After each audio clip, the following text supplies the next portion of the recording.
दुनिया की एक ऐसी जगह है जहां आज का मॉडर्न इंसान तो क्या, आज की मिलिट्री भी नहीं जा सकती है। उस जगह पर लगा है ऐसा प्रतिबंध जहां किसी को भी जाना अलाउ नहीं है। ये कोई गांव, शहर या देश नहीं, ये एक कबीलाई एरिया है और यहाँ रहते हैं ऐसे कबीलाई लोग जो वहाँ आने वाले किसी भी इंसान को तुरंत मार देते हैं। एक ऐसा ही 27 साल का अमेरिकन शख्स वहाँ जाने की कोशिश करता है। वो जाने में कामयाब भी हो जाता है, लेकिन उसका किसी भी जगह पर जाना आखिरी जाना होता है। वो कबीलाई लोग उसे मारकर उसकी बॉडी समुद्र में फेंक देते हैं।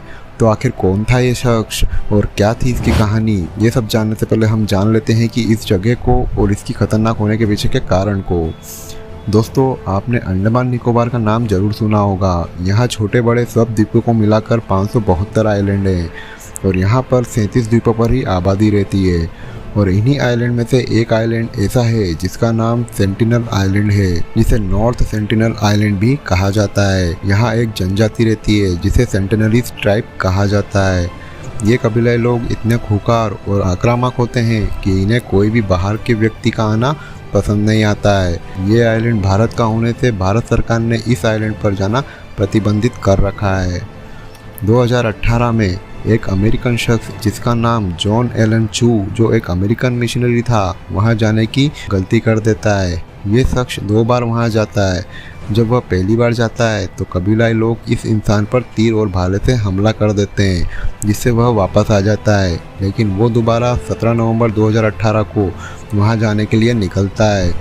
ये शख्स चोरी छुपे मछुआरों की मदद से वहां जाता है और इस बार वहां रहने वाले सेंटिनलीज उसे मार देते हैं और उसका शव समुद्र के किनारे फेंक देते हैं। इस इंसान को मालूम था कि वहां जाना खतरनाक हो सकता है, इसलिए वो अपनी फैमिली के लिए नोट्स भी छोड़कर जाता है। लेकिन शायद इस बार उसकी किस्मत को कुछ और ही मंजूर था। एक अनुमान है कि ये कबीला 50,000 से लेकर 60,000 साल तक पुराना हो सकता है और इस कबीले में हाल फिलहाल 150 से 200 लोग तक हो सकते हैं।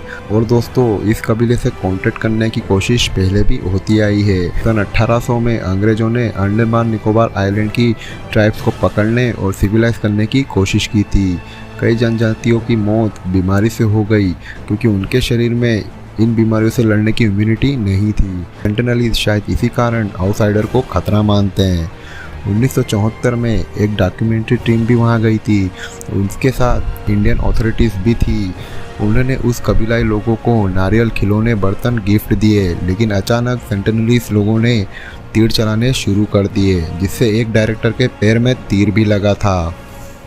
इसके बाद दोस्तों, 2004 की सुनामी के बाद भारतीय अथॉरिटीज़ ने एक हेलीकॉप्टर भेजा ये जानने के लिए कि ये ट्राइब अब बची है कि नहीं। लेकिन जैसे ही हेलीकॉप्टर नीचे आता है, एक आदमी उस पर तीर चलाने लगता है, जिससे ये माना जाता है कि ये ट्राइब अभी भी जिंदा है और एक्टिव है। ये जगह इतनी खतरनाक होने के बावजूद भी भारत ने एक बार इस आइलैंड पर रहने वाले लोगों से दोस्ती करना चाही थी। इंडिया ये जानने की कोशिश करना चाहता था कि ये सेंटिनलीज लोग कैसे हैं और उनकी पॉपुलेशन कितनी है। इसके लिए वो एक मशहूर ऑटोपोलॉजिस्ट मिस्टर टी.एन. पंडित को चुनते हैं। Mister TN. पंडित उन लोगों में से थे जिन पर इन सेंटिनलीज ने तुरंत हमला नहीं किया था।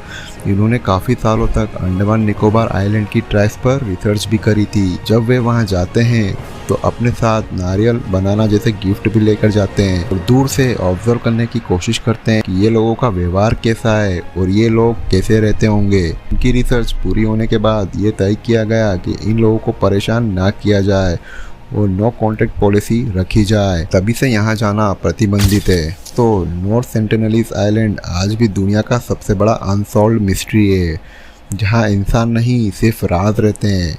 ये आइलैंड अभी भी दुनिया से बिल्कुल अलग है। नॉर्थ सेंटिनल आइलैंड आज भी दुनिया का सबसे बड़ा मिस्ट्री है। अगर आपको भी ऐसे शॉकिंग फैक्ट्स पसंद आते हैं तो इस वीडियो को लाइक करें, चैनल को सब्सक्राइब करें और मैं मिलता हूँ आपसे अगली वीडियो में। तब तक के लिए जय हिंद।